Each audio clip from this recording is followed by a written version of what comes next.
আসসালামু আলাইকুম everyone, this is Abu Saeed Green Agro. তো আজকে আবারও চলে আসলাম নতুন একটা ভিডিও নিয়ে। আজকে আমি আপনাদেরকে দেখানোর চেষ্টা করব মালচিং পদ্ধতিতে ঝিঙ্গা চাষ। এখানে যে মালচিং পদ্ধতিতে ঝিঙ্গা চাষ করা হয়েছে, এর আগে কিন্তু একটা ফসল ছিল, সেটা হচ্ছে টমেটো।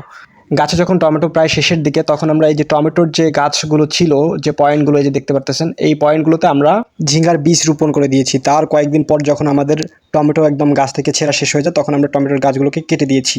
ঝিঙ্গার বীজ রোপণের পর যে টমেটোর গাছটা আমরা কেটে দিয়েছিলাম, ওই গাছের যে গোড়টা আছে দেখেন, গোড়টা একদম পচে গেছে। এই গোড়টাকে আমি হাত দিয়ে টেনে উকড়ে দিচ্ছি।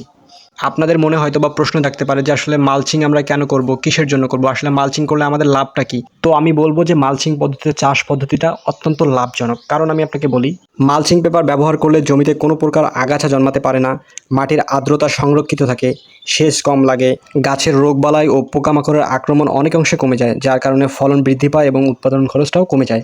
এরপর যদি আপনারা একটু টেকনিক অবলম্বন করেন, আপনারা চাইলে আমার মতো এক চাষে দুইটা ফসল উৎপাদন করতে পারবেন, যেমনটা আমি করেছি। তো আজকের ভিডিও এতটুকুই ছিল। ধন্যবাদ সবাইকে। আসসালামু আলাইকুম।